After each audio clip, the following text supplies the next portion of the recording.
In St. Louis, the Cardinals may have to make one notable exception to the no female in the locker room rule. Unfortunately for the winless Redbirds, the one person they could not keep out of their backfield was number 79, All-Pro defensive end Harvey Martin of the Dallas Cowboys. Martin ultimately separated the shoulder of quarterback Jim Hart, but in the early going, number 17 riddled the suddenly porous Cowboy secondary.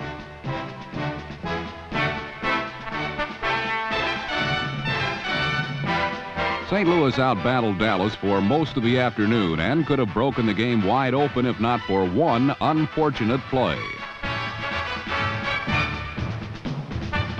Number 34, Steve Jones' fumble at the 2 spilled into the end zone, and after a mad scramble, Dallas recovered.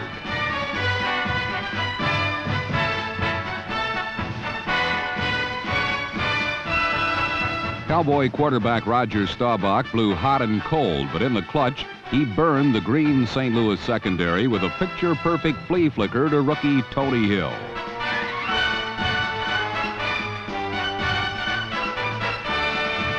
With the score tied at 21-all in regulation, the game went into overtime, where Rafael Septien booted a 47-yard field goal to win it for the not-so-awesome Cowboys.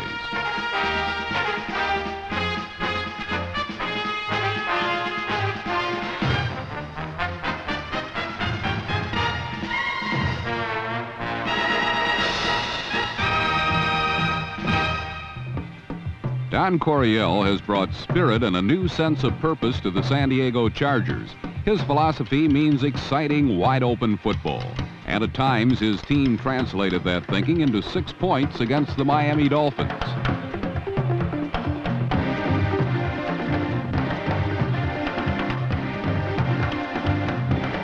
One grievous reminder of previous regimes is the tragic mistake, a flaw that has denied the Chargers a contender's role in the AFC West.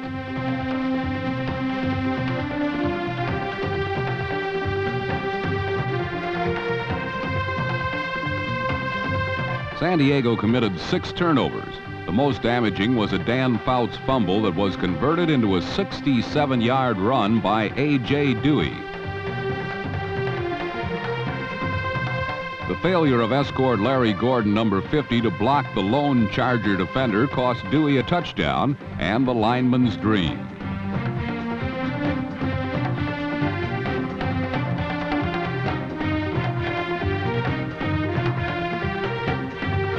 The oversight mattered little as the Dolphins, with quarterback Bob Greasy back and winging it to the post to Nat Moore, won 28-21. While the Dolphins remained astride behind the Patriots in the AFC East, the return of quarterback Burt Jones in Baltimore gave Colt fans a glimmer of hope for a return to glory. Injuries had all but sucked the life out of the 2-4 Colts, but a healthy Jones and the circumnavigating runs of Joe Washington, number 20, breathed new life into the heretofore stale Baltimore offense.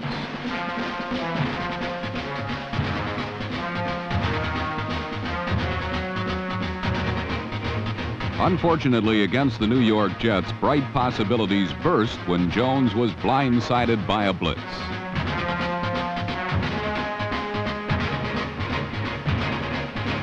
Much more costly than the lost fumble was the loss of Jones for possibly several more games with a re-injured separated shoulder.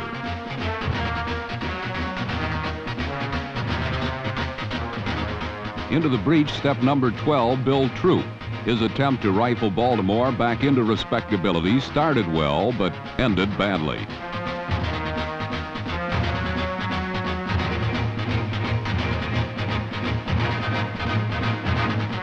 Like Jones, Troop was felled by injury and left the game. The only sound quarterback remaining belonged to the Jets, and Matt Robinson proceeded to bomb the worst defense in the AFC.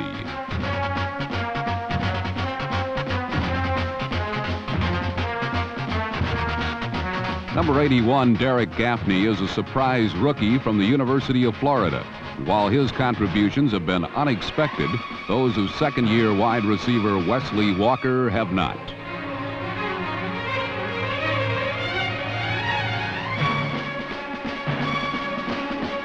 Walker's 77-yard touchdown and 400 yards of New York offense proved enough to cripple the battered Colts 33-10. Entering the 7th week of the season, nobody had put the ball in the air more often than Saints quarterback Archie Manning. But last week against the 49ers, he let the New Orleans ground game take over.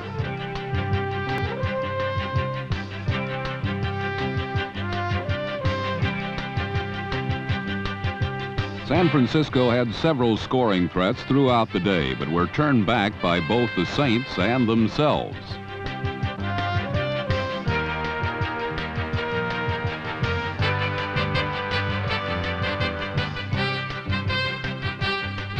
Manning had to throw only 4 times all day. One toss was this game-winning touchdown pass to number 82, Ike Harris.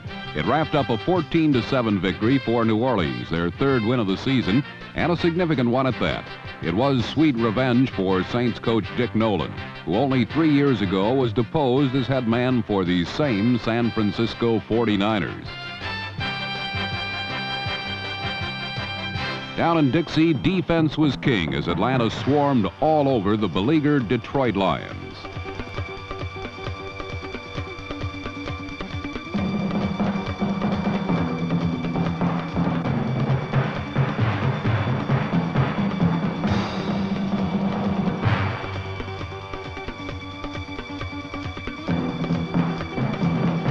A rousing goal line stand. 4 sacks, a rushing defense that held Lion runners to 22 net yards, and this 25-yard touchdown run from Bubba Bean, number 44. Put them all together and they spelled a 14-0 Falcon whitewash over troubled Detroit. 1978 has been most unkind to the Lions, but it has brought a new lease on life to the Tampa Bay Buccaneers. Once the staple of Johnny Carson's opening monologues, the Bucs are now well on their way to becoming an NFL contender. An exciting young offense is being nurtured to complement an already outstanding defense, led by such stars as number 63, Leroy Selman.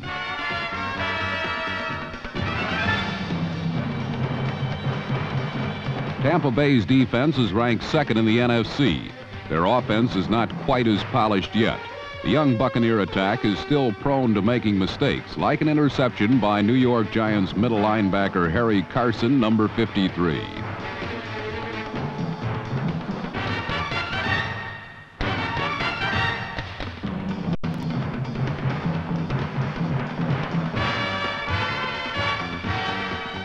All in all, it was a big day for Carson. The 3rd-year pro out of South Carolina State accounted for 2 turnovers during the afternoon, both of which ignited 4th-quarter scoring drives as the Giants rallied from behind to edge the Buccaneers 17-14.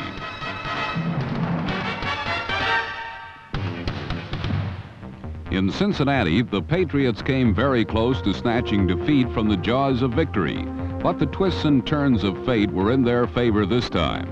Much to their relief, New England was able to eke out a 10-3 decision over the winless Bengals.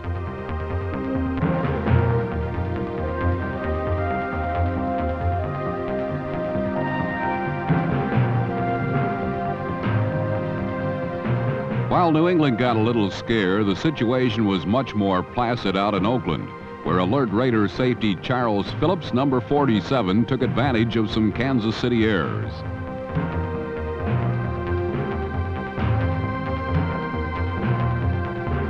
Oakland breezed 28-6 and has now won 9 of their last 10 meetings with the Chiefs. With the emergence of new running stars in Buffalo like Terry Miller and Curtis Brown, number 47, O.J. Simpson may have become just another guy in a car rental commercial.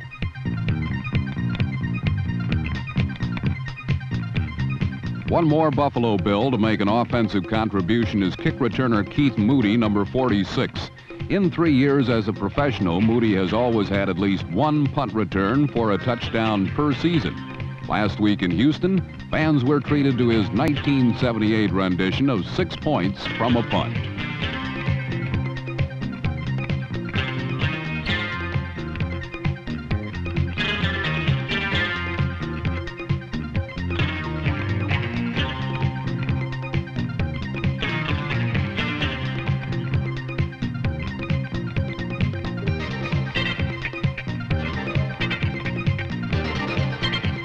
But not all the Bills' plays were banner wavers. The tough Oiler defense saw to that as Buffalo had to work hard for most of their yardage.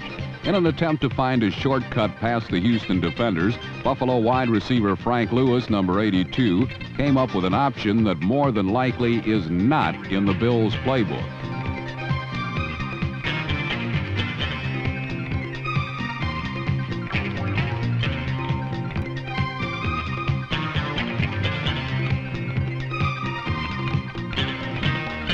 Trailing for the greater part of the game, the Oilers retook the lead for good on this touchdown run from halfback Rob Carpenter, number 26, and went on to win 17-10. The victory keeps Houston within striking distance of AFC Central leader Pittsburgh, the team the Oilers will face in a division showdown this Monday night.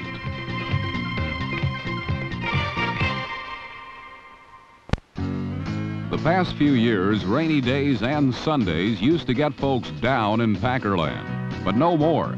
Not since Bart Starr's surprising young team has turned things around.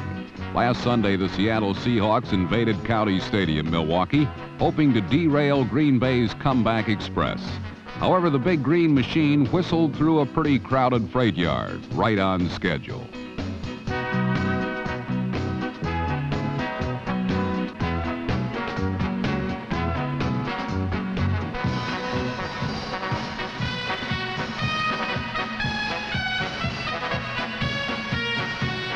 Steve Odom's 95-yard return of the opening kickoff ignited a 28-point Packer first quarter, thrusting Jim Zorn and the spunky young Seahawks into a catch-up roll.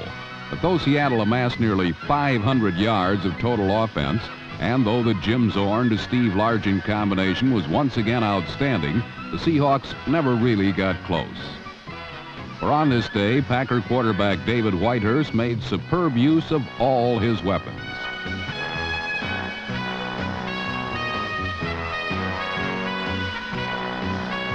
Rookie wide receiver James Lofton produced Green Bay's second score. Then Whitehurst turned the offense over to second-year running back Turdell Middleton. When he was through, Middleton's numbers read 121 yards rushing and 4 touchdowns. Not bad for a guy who last year rushed for only 97 yards all season. The Green Bay Packers 1978 Cinderella team. Whether or not these guys hang on to win the NFC Central Division, it's safe to say that pride has been restored to one of pro football's fabled franchises.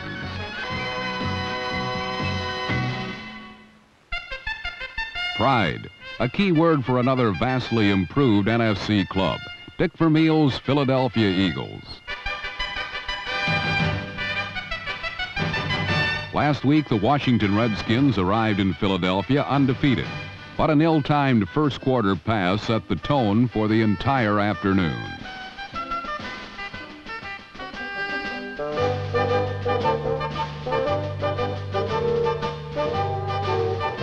Number 26 is Eagles safety Deke Sanders, one of 6 NFL free agents who see action on Dick Vermeil's defense. 5 weeks earlier, in the first meeting between these two clubs, Sanders was lifted by Vermeil for missing assignments. Thus, here in the rematch, the fourth-year pro was eager to atone for his sins. Deke Sanders is typical of the players on Vermeil's roster, hard-working yet relatively obscure. But what they lack in big-name stature, Philadelphia's defenders make up for in intangibles such as desire. Here, free agent Herman Edwards was beaten, but he managed to get an arm up, just enough to disrupt a scoring pass. The same attitude prevails on offense. Second-year running back Wilbert Montgomery was a mere middle-round draft pick. Today, he's the NFL leader in rushing.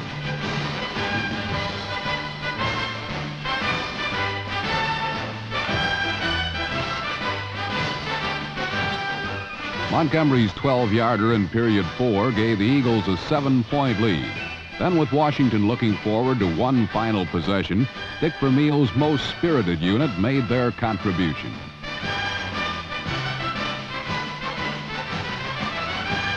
Philadelphia collected the loose ball, and Dick Vermeil's hungry squad collected win number 4.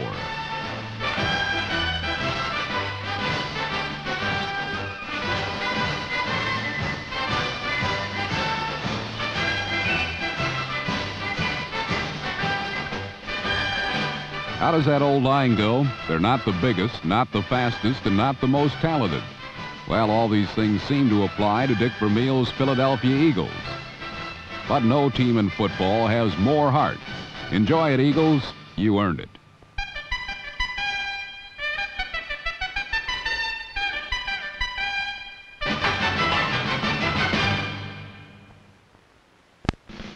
Minnesota's Metropolitan Stadium reflected its usual cold and gray mood last Sunday, yet the visiting Los Angeles Rams could feel there was a difference.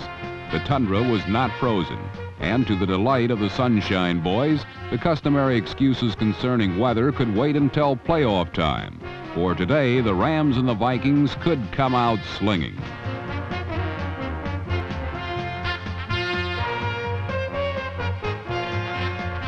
Fran Tarkenton's passes to Sammy White kept the Vikings in the lead through 3 full quarters. But when the Rams finally got their power offense rolling, Minnesota's defense tumbled like bowling pins.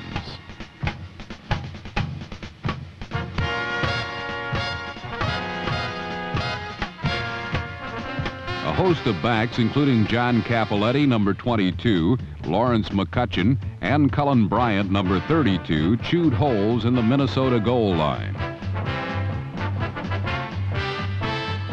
The Rams turned a close game into a laugher by the fourth quarter, ripping off 21 unanswered points. The Vikings' backbreaker came when Fran Tarkenton's extra effort was wasted on a fumble that linebacker Isaiah Robertson promptly turned into a touchdown. The 34-17 romp proved to be on par for the unbeaten Rams, as they seem to always play average games against the average teams, saving their good games for those few who deserve it. Lately in Cleveland, there has been no guarantee how the Browns will play. However, last Sunday, there was little question this team would be ready because the unbeaten Steelers were in town. Still smarting from their controversial loss to the Iron Men from Pittsburgh, Cleveland seemed loose and ready to dance all over their unbeaten AFC Central rival.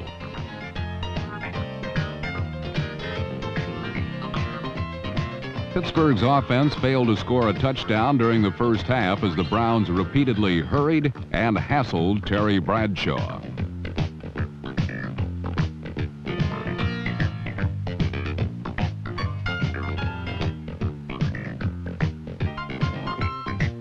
Cleveland finally gained the upper hand just before the half as Brian Sipe found Dave Logan for a 7-6 advantage.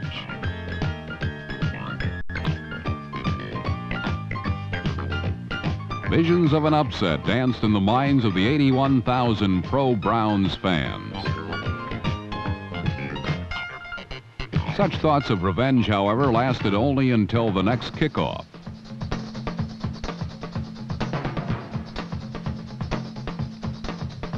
Number 30, Larry Anderson, snapped Cleveland's spirit by sailing 95 yards to place Pittsburgh ahead for good.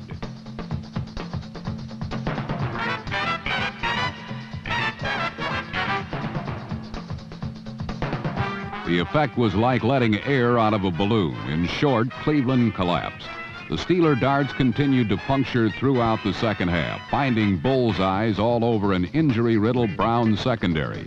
It proved easy pickings for the NFL's top-ranked passer, Terry Bradshaw, and his league-leading scoring machine.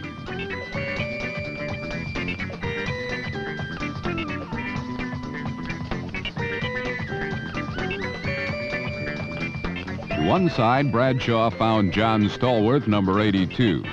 To the other side, Lynn Swann, and when it finally ended, Cleveland had been given the slip 34-14.